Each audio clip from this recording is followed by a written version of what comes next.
Hey guys, welcome back to the new video. My name is Manish and I hope you all are doing absolutely fine. और आज की video एक बहुत ही interesting video होने वाली है जिसमें मैं डिस्कस करना चाहूँगा। मेरे कुछ वीडियोस में कमेंट जो है वो बहुत ही फ्रीक्वेंट आ रहा था कि TCS is forcing its employees to resign, और जो रीज़न था वो था बैकग्राउंड चेक। तो आज की वीडियो में मैं इसी बारे में बात करना चाहूँगा कि हो क्या रहा है और आपको क्या करना चाहिए जिससे आप लोगों के ऊपर ये बात ना आए कि आपको भी फोर्स किया जाए रेजिग्नेशन के लिए। तो बनी रहेगा वीडियो में। और वीडियो शुरू करने से पहले अगर आपने मेरे चैनल को सब्सक्राइब नहीं किया है तो प्लीज़ मेरे चैनल को सब्सक्राइब करें, वीडियो को लाइक करें, शेयर करें और नीचे कमेंट में ज़रूर बताएं कि आप नेक्स्ट वीडियो कौन से टॉपिक में देखना चाहेंगे। तो चलिए वीडियो को शुरू करते हैं। तो सबसे पहले मैं आपको वो कमेंट्स पढ़ के बताना चाहूँगा जिस बेसिस पे मैं ये वीडियो बना रहा हूँ।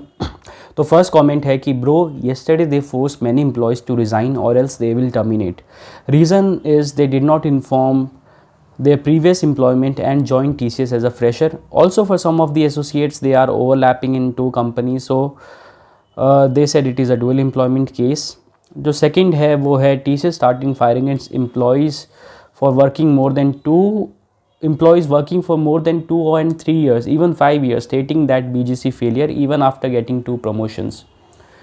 तो ये थे कुछ कमेंट्स, जो बहुत सारे कमेंट्स मिले उसमें से 2 रेलेवेंट कमेंट जो मैं आपके सामने रखना चाहूँगा।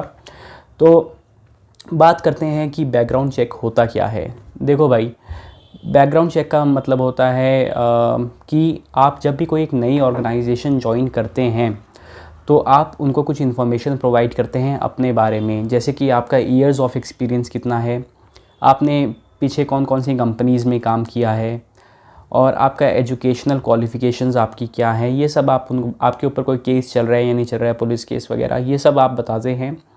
और जो कंपनी होती है, जो आपका न्यू रिक्रूटर होता है, वो अपनी तरफ से एक चेक ऑर्गेनाइज़ कराता है डिफरेंट कंपनीज़ के थ्रू। कुछ टीम्स की, कुछ कंपनीज़ की अपनी एक अलग से भी एक बैकग्राउंड चेक टीम होती है। वो चेक करते हैं कि आप ये सब इन्फॉर्मेशन प्रोवाइड कर रहे हैं, ये सब सच है या झूठ है। अगर सच है तो वेल एंड गुड, अगर झूठ है तो आपके ख़िलाफ़ वो एक स्ट्रिक्ट एक्शन ले सकते हैं जो कि टर्मिनेशन है। तो आइडियली आपका बैकग्राउंड चेक कब इनिशिएट होता है? आपका बैकग्राउंड चेक इनिशिएट होता है जब भी आप उनको अपने डॉक्यूमेंट्स प्रोवाइड करते हैं, और जब भी आप अपने करंट ऑर्गेनाइजेशन के आप नोटिस पीरियड में होते हैं तो आपका बैकग्राउंड चेक इनिशिएट हो जाना चाहिए। और आइडियली ये कब तक ख़त्म हो जाना चाहिए?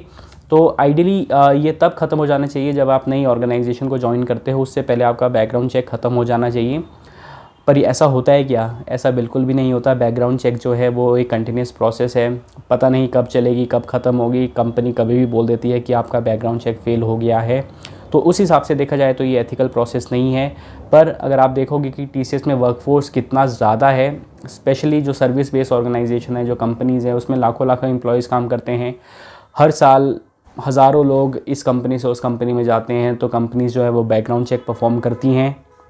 तो ज़रूरी नहीं कि ये आपका बैकग्राउंड चेक आपके नोटिस पीरियड के टाइम पे 1 महीना 2 महीने के अंदर ही हो जाए। ये एक चलता रहता है।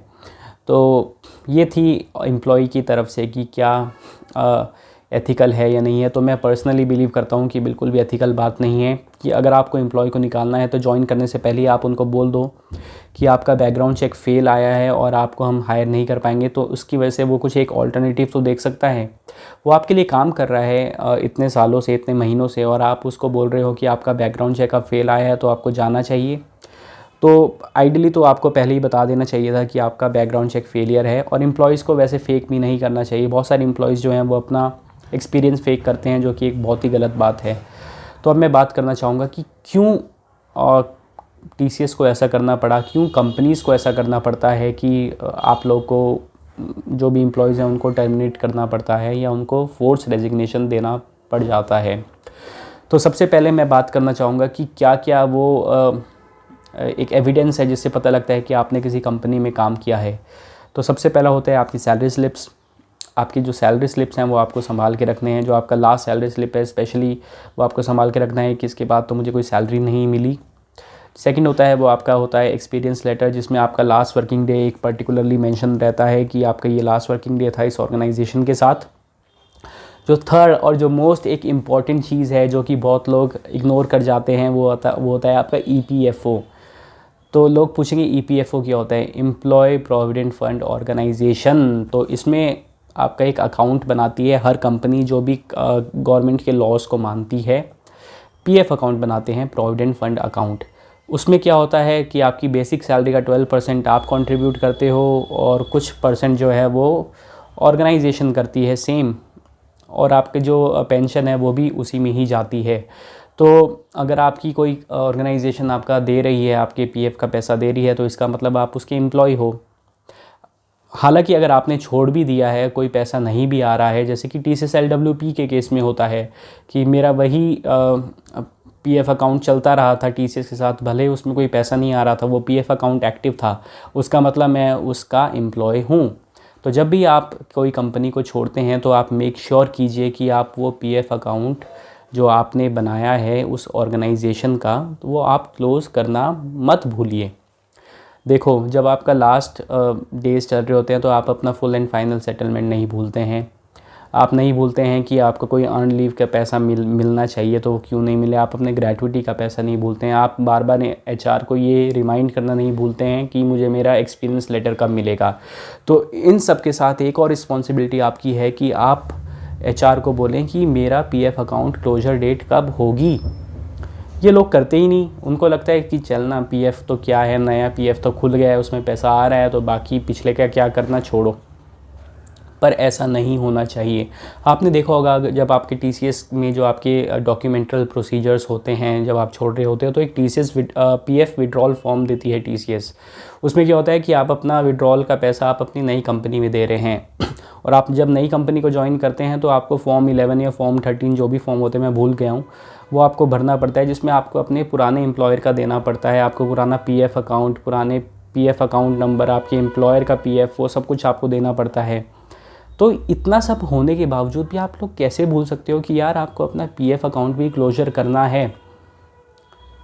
नहीं करते हैं तो लोगों के सामने कॉन्सिक्वेंसेस हैं कि क्या होता है, आपको रेजिग्नेशन के लिए फ़ोर्स किया जाता है। आपको अपने एंड से क्या करना है, आपको ईपीएफओ की वेबसाइट में जाना है, अपने यूएन नंबर डालना है, क्योंकि टीसीएस का मुझे पता है वो रजिस्ट्रेशन के लिए बोलती है, और वो आधार लिंक के लिए बोलती है, जिससे आपको मोबाइल नंबर आपके आधार कार्ड लिंक से हो जाए और आपका जो ओटीपी है वो डायरेक्टली आपके मोबाइल में आए उससे एक्सेस करने के लिए, जिसमें आप अपना पूरा चेक कर सकते हो। भले ही टीसीएस का जो पैसा है वो ईपीएफओ के वेबसाइट में नहीं जाता है, क्योंकि टीसीएस जो है वो एक ट्रस्ट चैरिटेबल ट्रस्ट है, तो वो अपना एक पीएफ खुद मेंटेन करती है। पर जब आप टीसीएस को छोड़ देते हो तो आपका सारा की सारा पैसा वो ईपीएफओ के पीएफ अकाउंट में रिलीज़ कर देती है, जो कि कंटिन्यू होता है आपके न्यू ऑर्गेनाइजेशन के पीएफ अकाउंट में।